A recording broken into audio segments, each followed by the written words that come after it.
तो guys finally मैंने यहाँ पर अपने पोको X3 में MIUI 12.5 की अपडेट को इंस्टॉल कर लिया है। तो दोस्तों वीडियो स्टार्ट करने से पहले मैं आप लोगों को तहे दिल से गणतंत्र दिवस के नहीं हैप्पी इंडिपेंडेंस की शुभकामनाएं देता हूँ और ये दुआ करता हूँ दोस्तों हम सब इस इंडिपेंडेंस डे सारी खुशियों का हम लोग आनंद उठा पाएँ। मैं आपको सेटिंग में लेके यहाँ पर दिखा देता हूँ। तो मैं सेटिंग में जाता हूँ, अबाउट फोन में जाता हूँ और आप लोग यहाँ पर पोको X3 में MIUI 12.5.1.0 की अपडेट देखने को मिल जाता है। और गाइस अगर आप लोग इंडिया अपडेट के बारे में जानना चाहते हैं कि इंडिया में आप लोगों को MIUI 12.5 की अपडेट पोको X3 में कब तक देखने को मिलेगा, तो आप इस वीडियो में बिल्कुल लास्ट तक बने रहिए। और गाइस मैं यहाँ पे बता दूँ कि जो मैं MIUI 12.5 की अपडेट अपने पोको X3 में यहाँ पे यूज़ कर रहा हूँ दोस्तों, ये कोई इंडिया वाला अपडेट नहीं है, ये मैं आप लोगों को इंडोनेशिया वाला अपडेट यूज़ कर रहा हूँ। और दोस्तों इस अपडेट के बाद से दोस्तों हमारे फ़ोन में MIUI की जो डायलर देखने को मिलता है वो देखने को मिल जाता है। और अगर आप लोग MIUI डायलर से कॉल करेंगे यहाँ पर तो हमें ऑटो कॉल रिकॉर्ड की सपोर्ट देखने को मिल जाता है। और अगर आप लोग रिकॉर्ड का ऑप्शन करेंगे यहाँ पे इनेबल करेंगे तो आप लोगों को यहाँ पर किसी भी तरह कोई भी नॉइज़ देखने को नहीं मिलेगा। तो दोस्तों इस वाले अपडेट में ये फ़ायदा हमें देखने को मिलता है कि अगर आपके फ़ोन में इंडोनेशियन वाला रोम अगर आप लोग इंस्टॉल करते हैं किसी भी शॉमी के डिवाइस में, अगर आपके फ़ोन में गूगल डायलर की सपोर्ट मिलता है और अगर आप इंडोनेशियन वाले रोम को इंस्टॉल करते हैं दोस्तों तो आपको MIUI की सपोर्ट देखने को मिलता है। और दोस्तों अगर मैं आपको यहाँ पर दिखा दूँ तो मैंने अपने फ़ोन को यहाँ पर रूट नहीं किया है। मैं आपको यहाँ पर रूट चेक पर दिखा देता हूँ, वेरीफाई रूट करता हूँ तो मेरा फ़ोन यहाँ पर रूट नहीं है। मतलब दोस्तों मेरा यहाँ फ़ोन यहाँ पर रूट नहीं है, फिर भी मैं अपने फ़ोन यहाँ पर इस वाले रोम को यूज़ कर रहा हूँ। और गाइस अगर आप लोग अपने फ़ोन में इस वाले रोम को यूज़ करना चाहते हैं, इंस्टॉल करना चाहते हैं, तो आगे मैं आप लोग वीडियो में बताऊंगा कि कैसे आप इसे अपने फ़ोन में इंस्टॉल कर सकते हैं। और इसे इंस्टॉल करने के लिए आप लोगों को कस्टम रिकवरी की जरूरत नहीं पड़ेगी, दोस्तों बिल्कुल ऑफिशियल मेथड है जिसकी मदद से आप लोग अपने फ़ोन में इसे इंस्टॉल कर सकते हैं। अब दोस्तों अगर चेंज लॉक वगैरह की बात करते हैं यहाँ पर तुम्हें क्या देखने को मिलता है, तो सबसे पहले दोस्तों बात यहाँ पर हमें यहाँ पर MIUI 12.5 की अपडेट देखने को मिल जाता है। और दोस्तों हमें यहाँ पर एंड्रॉइड वर्जन की बात करते हैं यहाँ पर तो हमें एंड्रॉइड 11 की सपोर्ट देखने को मिल जाता है। और दोस्तों एंड्रॉइड 11 के अपडेट के साथ में मुझे पोको लॉन्चर देखने को मिलता है। पोको लॉन्चर में यहाँ पर एंड्रॉइड 10 जैसे कि सपोर्ट मिल जाता है। और अगर मैं आपको पोको लॉन्चर यहाँ पर लेकर दिखा देता हूँ अबाउट में, तो आप लोग पोको लॉन्चर यहाँ पर 2.20.1.3 से देखने मिल जाता है।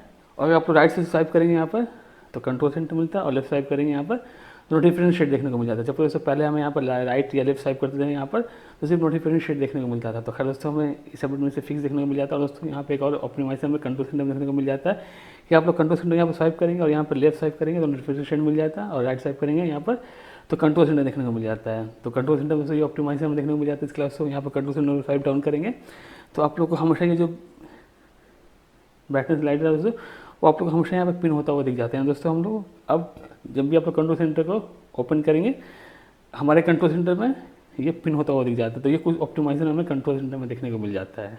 और दोस्तों बात करते हैं जैसे पोको लॉन्चर में हमें अभी भी जो बग्स देखने को मिलता है वो अभी भी देखने को मिलता है कि अगर आप लोग पोको लॉन्चर यूज़ कर रहे हैं और रिसेंट वीडियो में जाएंगे तो हमें फ्लोटिंग विंडो की सपोर्ट देखने को नहीं मिलता है। पहले भी ऐसे नहीं मिलता था और अभी भी नहीं मिलता है। और पहले जो हमें स्प्लिट स्क्रीन सपोर्ट मिलता है दोस्तों उसे यहाँ से रिमूव कर दिया गया है।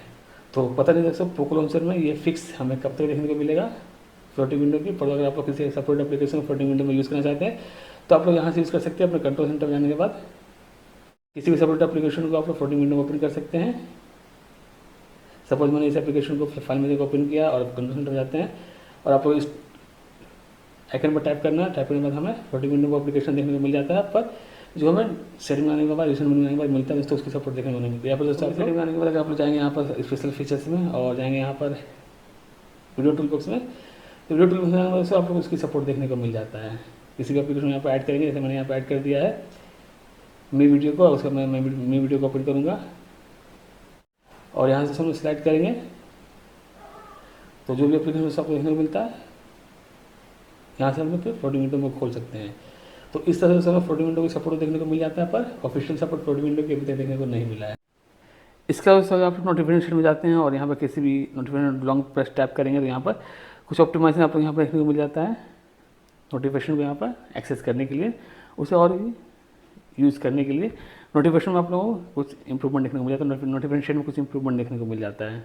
इसके अलावा अगर सेटिंग में जाते हैं हम लोग तो सेटिंग में सारे ऑप्शन देखने को मिल जाता है। अगर मैं आप लोग को लोकेशन में दिखा देता हूँ तो जो भी ऑप्शन में पहले देखने को मिलता था सारे ऑप्शन देखने को मिल जाता है दोस्तों। काफ़ी अच्छे तरीके से यहाँ पे काम करेगा। मैं आप लोग कब दोस्तों दिखा दूँ यहाँ पर बैटरी वगैरह भी, तो दोस्तों मुझे काफ़ी यहाँ पर इंप्रूवमेंट देखने को मिल जाता है। अगर आप लोग इंडिया वाले रोम से कंपेयर करते हैं यहाँ पर तो मुझे काफ़ी इंप्रूवमेंट देखने को मिल जाता है। और उसका फिंगरप्रिंट दोस्तों बात करते हैं तो फिंगरप्रिंट दोस्तों यहाँ पर काफ़ी अच्छे तरीके से यहाँ पर काम करता हुआ दिख जाता है। तो अगर मैं आप लोग यहाँ पर दिखा देता हूँ फिंगरप्रिंट देख सकते हैं काफ़ी अच्छी तरीके से काम कर रहा है। और दोस्तों अगर आप लोग अपने फ़ोन में यहाँ पर कवर वगैरह को यूज़ करना चाहते हैं, केस वगैरह यूज़ करना चाहते हैं और अगर गेमिंग टेम्पर ग्लास को यूज़ करना चाहते हैं, जो मैं यहाँ पर गेमिंग टेम्पर ग्लास यहाँ पर यूज़ कर रहा हूँ, काफ़ी अच्छी स्मूथ दोस्तों यहाँ पर ग्लास देखने को मिल जाता है। तो उसका लिंक मैं आपको डिस्क्रिप्शन में प्रोवाइड कर दूँगा, जाकर आप लोग चेकआउट कर लीजिएगा अपने फ़ोन में। अगर आप लोग अपने फ़ोन की प्रोटेक्शन को यहाँ पर इनहेंस करना चाहते हैं, इनक्रीज करना चाहते हैं दोस्तों, तो आप यूज़ कर सकते हैं। और अगर आप लोग यूज़ करना चाहते हैं तो इसका भी लिंक मैं आपको डिस्क्रिप्शन में प्रोवाइड कर दूँगा। और अगर आप अपने बैक को भी स्क्रैच से बताना चाहते हैं दोस्तों, तो आप लोग इसे भी यूज़ कर सकते हैं। तो सब कुछ का लिंक मैं आपको डिस्क्रिप्शन में डाल दूँगा, जाके एक बार वहाँ से चेकआउट कर लीजिएगा। और जैसे दोस्तों मैं आपको बता दूँ, यहाँ पर जो मैं ग्लास यूज़ कर रहा हूँ, ये गेमिंग ग्लास देखने को मिल जाता है, गेमिंग टेम्पर्ड ग्लास उसको देखने को मिल जाता है। तो आपकी अगर आप अपने फ़ोन में BGMI या PUBG वगैरह खेलते हो दोस्तों, तो आपको यहाँ पर काफ़ी इंप्रूवमेंट देखने को मिल जाएगा इस स्क्रीन को, इस टेम्पर्ड ग्लास को लगाने के बाद, अप्लाई करने के बाद। बाकी दोस्तों अगर हम लोग डिस्प्ले में जाते हैं, डिस्प्ले में जाने के बाद आप लोग को लाइट मोड और डार्क मोड की सपोर्ट देखने को मिल जाता है। अगर आप लोग डार्क मोड यूज़ करना, डार्क मोड यूज़ कर सकते हैं।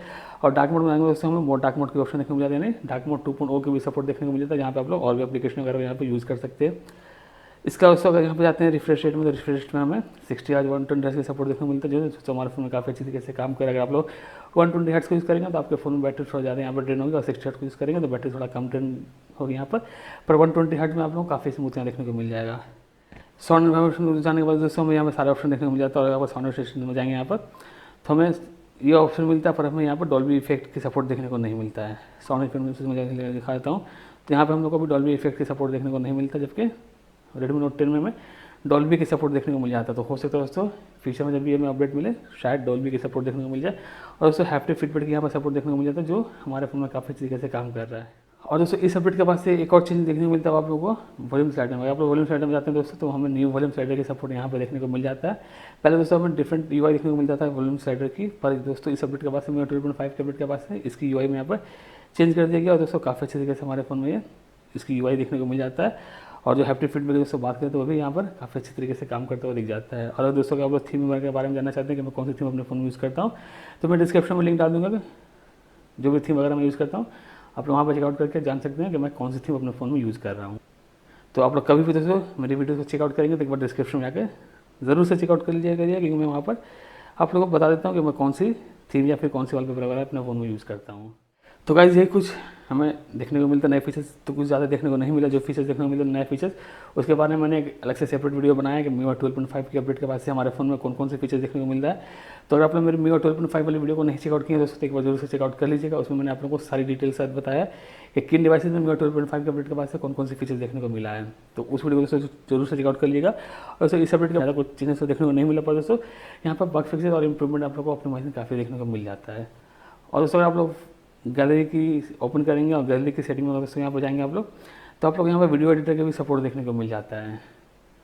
और दोस्तों अगर आप लोग गैलरी बनाने के बाद एडिट वगैरह में जाएंगे तो मतलब आप लोग को काफ़ी सारे फिल्टर्स, नए फिल्टर्स को यहाँ पर ऐड किया गया है। और स्काई फिल्टर जाते हैं तो हमें स्काई फिल्टर के भी सपोर्ट देखने को मिल जाता है। दोस्तों ये कुछ छोटे मोटे चेंजेस हमें देखने को मिलता है, इंप्रूवमेंट देखने को मिला है। ज़्यादा कुछ तो देखने को नहीं मिला, पर दोस्तों जो मिला यही मिला है।